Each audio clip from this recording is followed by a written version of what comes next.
femmes qui sont naturellement belles. Pas de femme plus belle qu'une femme africaine.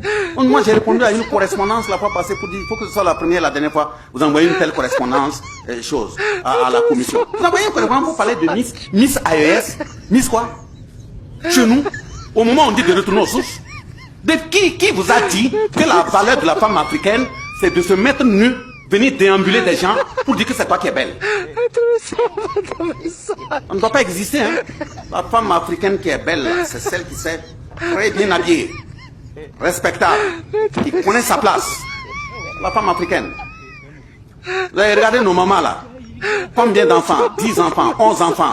Mais des moments même certains cultivent au champ. Et c'est au champ quand la grossesse commence là, même elle accouche là-bas. Mais elle continue de tenir. Mais regardez comment nous sommes devenus. Déjà à partir même de 2 naissances, on dirait une grand-mère. Oui, madame,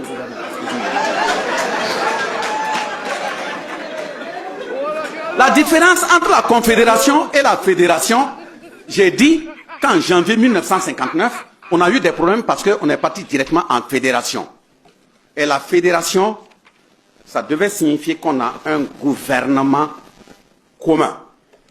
On a une assemblée commune. Et la présidence territoriale se gère de façon tournante ou élective en fonction des éléments. Donc, ça veut dire que toutes les forces économiques, politiques, sociales, sécuritaires, il n'y a plus de décision à part, commun, centralisée. Mais la confédération, ça veut dire que les pays sont d'accord pour marcher ensemble et avancer dans l'histoire. Mais comme il faut construire, mettre les institutions en place, les bases en place, on ne peut pas tout jumeler du coup.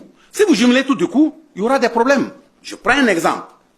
Vous êtes sûr qu'au Mali, par exemple, je prends les FDS, vous êtes sûr que le douanier, le forestier, le GSP, le policier, le militaire, le gendarme, vous êtes sûr que du Mali, du Burkina et du Niger, ils touchaient les mêmes salaires?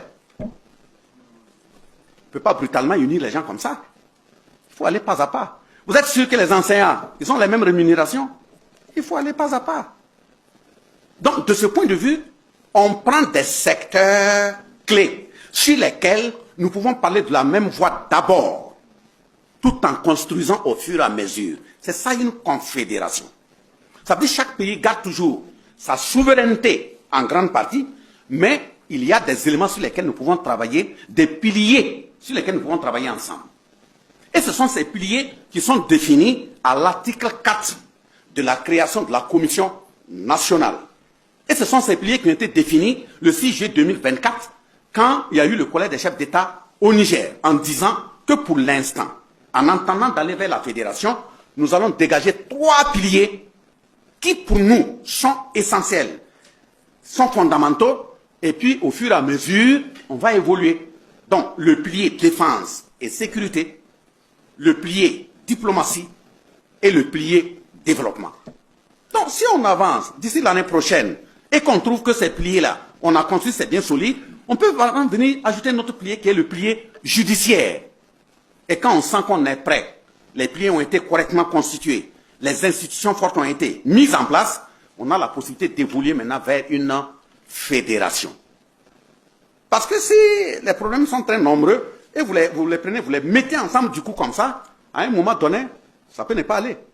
Voilà. Donc, par exemple, l'exemple des FDS que j'ai pris, et si vous les mettez ensemble, c'est une force unifiée, mais pour qu'elle reste une force, il faut qu'un certain nombre de coordination, de fonctionnement, de côté financier, tout ça se soit harmonisé. Il faut une réflexion. Donc, ça fait un noyau de base sur la base desquels on peut commencer à élargir petit à petit. Donc, c'est ici la différence donc, entre une fédération et une confédération. Et maintenant, est-ce qu'il y a des difficultés? Le fait déjà même que les chefs d'État mettent leur vie dans la balance et qu'on cherche à les décagnoter, c'est déjà une difficulté. Ça, c'est clair. Hein? Mais vous imaginez quelqu'un qui doit réfléchir confédération, il doit réfléchir fédération, il doit réfléchir nation. Et il sort, il n'arrive même pas à fermer l'œil. Parce qu'il sait qu'il y a des dangers qui le guettent. Il y a un problème. Voilà pourquoi nous disons que la sécurité des chefs d'État, au-delà de ceux qui ont été spécifiés, armés, la sécurité doit reposer